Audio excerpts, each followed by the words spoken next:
7:30 there? What time is it there? There he is. Hey, Whoa, look Hold at on the a sec. I background. didn't know that we got Andrew Tate on the show today. Did we get Andrew Tate? Fresh out of Ukrainian Do prison. people compare you to Andrew Tate now? Somebody said that to me the other day. I have no idea who that was until I found him. I'm not, you could call me a liar, whatever. I'm not on social media as enough to know a lot of these people, especially if they're post-COVID channels. You guys are pre-COVID. You guys were talking about stuff way before all these new heroes came along. I wish that was true. I wish that was true. We were born of at COVID. the time. We were at the time of COVID. Yep. Yeah. But you didn't build your channel to post things and look like a hero, or you actually, No, you guys were far actually from talking. heroes. We're far trying to from look heroes. Yeah, we're trying to look like, just like we're not idiots, basically. It's an uphill battle. It's like a lot of work. It's an uphill battle over here. Well, yeah. In case it, but you it look isn't good, Mike. obvious. You look. I like the look. That Mike I think what Darryl Martins. was trying to compliment you, Mike. No, Which I is- get it. That's You good. look good. So, Yeah. because Bro, somebody a brought comparison to Andrew Tate. That's like, I love that guy. you know? That guy is like a bloody genius, man. That guy is changing the world. so somebody mentioned that, and I didn't know who he was until I was on Rumble, and then I watched one of my videos and kind of like to kind of critique, like, what am I saying here? What was I saying? So Rumble ported over some of my videos from 5 years ago. So I'm watching a video from 5 years ago about, talking about, inflation, and if wages are not keeping up with inflation and blah, blah, blah. And the video ended, and then it went into a video that Rumble's promoting. And it was that guy you were talking about. Andrew Tate, that guy. Yeah. Look. Yeah. Well, who did I compare him to last time? Alex Jones. Look at how highly I think of Mr. Mike Martins here. Alex Jones and Andrew Tate, direct comparisons. Look at you.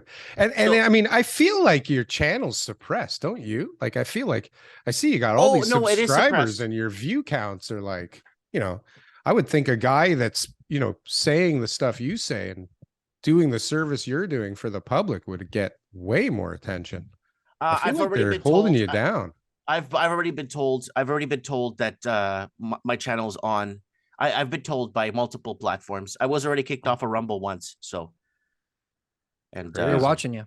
The life of they don't Mike like the truth. We were just talking about this before we brought you on, Mike. Is that the courage it takes for somebody to speak against the narrative, is rare. Never mind the narrative, but never mind the merit. Never mind that. We were predicting. We were doing prediction shows on our channel. We were telling you guys, like, not you guys, but everybody in 2019, they're going to pull the trigger on a pandemic. So I found 2 videos from 2019 where I said they're going to do that because we painted ourselves into an economic corner and there's no more confidence in governments. And no one, and the whole world was protesting in 2019. This is just me saying, and they're going to pull the trigger on the pandemic. Where did you hear that it was going to be a pandemic then? Like, what the fuck? I just made that up. You can watch the video. It's months before. You made it up? Well, I made up like the it came idea to that you?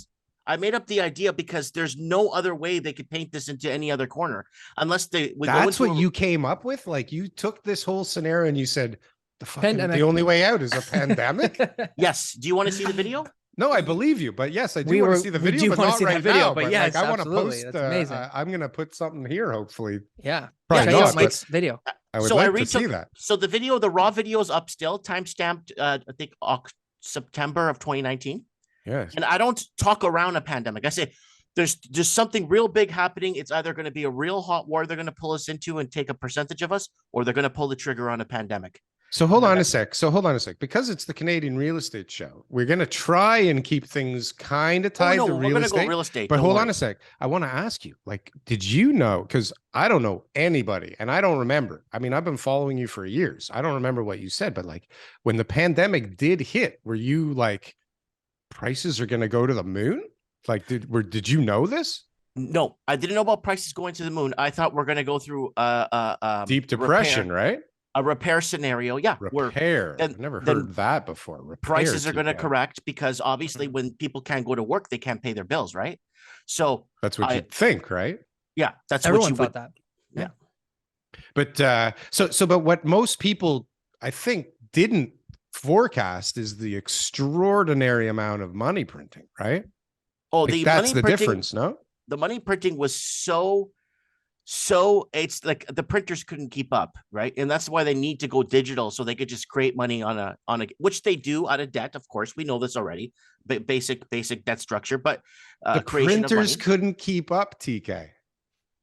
I think that they didn't have enough zeros. They had to make it digital because the printers these numbers aren't getting big enough. That's crazy. These spreadsheets don't fit all these zeros. I never thought of that before, but seriously, I mean, there probably isn't a printer that could keep up right now with the amount of money that got printed. We know that they're not actually printing any money. No, but I know that. But even if they wanted to, like, they had to come up. They probably knew that. Not even the printer, but the material. They don't even have the paper to print it on. Don't even have the paper to print it on. They don't even have the paper to print it on. Do you think they knew at like, I don't know, in 2000 that there'd be this big event where they'd have to print all this money, and that's why things started going more digital with banking?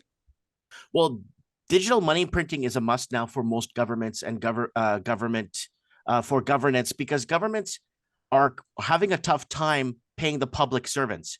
And if you get rid of the private sector, like myself, I have a little toy store and I'm getting hammered to death. I haven't paid myself. Well, I started paying myself a few months ago, but I didn't pay myself for 2 years because I couldn't afford to pay myself and keep my business open. So, but the public servants are fighting for tooth and nail for 15, 20, 30% right now in Canada. They're in their second day of public service strikes. Now, they have to make that kind of money because they are basically having to, they're living this very mediocre, median household, average Canadian life that we lived back in 82 and 84 and 89.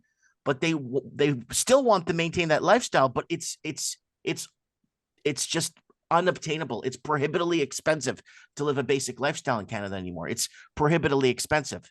And I've been seeing it locally, and it's very heartbreaking what I've been seeing locally. And I'm getting reports from other people is that the lineup usage at food banks is horrendous. And I'm not talking about homeless people in the lineups. I'm going by and checking out the lineup. I'm seeing people that work in the public sector. I'm seeing truck drivers. I'm seeing people like full-time workers. And the lineup, guys, I thought the lineup was for the bank to open. I was wrong. It was actually for the food bank. Really? Yeah. That's crazy. Where's this? In my little town of Merritt. It's the food bank's open, mind you, 2 days or 3 days of the week. So, and you would think, 2-3 days of the week, but I guess they amalgamate everybody on those 2-3 days so the lineups get big. So, but then I'm getting reports from Chilliwack, Vancouver, Abbotsford, Surrey. The food bank lineups are going like stretching a block and a half.